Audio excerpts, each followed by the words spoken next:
អ្នកអាចរស់រានមានជីវិតបានទេប្រសិនបើអ្នកធ្លាក់ទៅក្នុងពិភពត្រឡប់ត្រលិនថ្ងៃទី1អ្នកបោះជំហានទៅមុខហើយពិភពលោកទាំងមូលហាក់ដូចជាកកស្ទះខ្យល់អាកាសមើលទៅហាក់ដូចជាធម្មតាប៉ុន្តែវាមានវិញ្ញាណវាខាប់ធ្ងន់និងស្អិតរាល់ការដកដង្ហើមនីមួយៗសុទ្ធតែត្រូវប្រើកម្លាំងសំឡេងក៏ចាប់ផ្ដើមរលាយបាត់ហាក់ដូចជាលំហអាកាសកំពុងលេបត្របាក់អ្នកដើរកាត់តាមដងផ្លូវដែលធ្លាប់ស្គាល់ផ្ទះសម្បែងនៅតែមានប៉ុន្តែគ្មានជីវិតរស់នៅក្នុងនោះទេអ្នកចាប់ផ្ដើមចំណាំឃើញចលនាអ្វីម្យ៉ាងចេញពីក្នុងអាប់សាតដេម៉ូហ្គោហ្គនបានបង្ហាញខ្លួនវាមិនប្រញាប់ប្រញាល់ឡើយវាតាមសង្កេតនិងចងចាំអ្នកថ្ងៃទី3ការដកដង្ហើមកាន់តែពិបាកទៅសួតរបស់អ្នកមិនអាចស្រូបខ្យល់បានពេញលេញទេហើយអ្នកចាប់ផ្ដើមវិលមុខសត្វដេម៉ូហ្គោហ្គនបានដើរក្រឡឹងតាមដងផ្លូវវាធំក្លិនអ្វីម្យ៉ាងដែលប្លែកប៉ុន្តែវាស្រាប់តែចាក់ចេញទៅវិញថ្ងៃទី10វងសត្វដេម៉ូដកចាប់ផ្ដើមដេញតាមអ្នកពួកវាតាមដា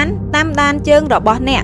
រត់ប៉ុន្តែក្លិនរបស់អ្នកនៅតែដានជាប់តាមខ្លួនថ្ងៃទី30សត្វដេម៉ូបេតហោះហើរព័ទ្ធជុំវិញអ្នកពួកវាធ្វើឲ្យខ្យល់អាកាសជុំវិញអ្នកប្រែប្រួលរាល់ការដកដង្ហើមកាន់តែធ្ងន់ទៅរយៈពេល6ខែអ្នករស់នៅលើគែមនៃសេចក្តីស្លាប់ការឈប់សម្រាកអាចធ្វើឲ្យអ្នកបាត់បង់អ្វីៗគ្រប់យ៉ាង The Mind Flayer កំពុងតាមរកអ្នករយៈពេល1ឆ្នាំ Vecna ដឹងថាអ្នកនៅទីណាគេតែងតែតាមមើលអ្នកនិងលេងសើចជាមួយអ្នករយៈពេល5ឆ្នាំអ្នកមិនអាចរស់បានឡើយវាមិនអាចទៅរួចទេក្នុងការរស់នៅក្នុងពិភពត្រឡប់ត្រលិននេះវាមិនសម្លាប់អ្នកភ្លាមទេវាគ្រាន់តែរងចាំប៉ុណ្ណោះ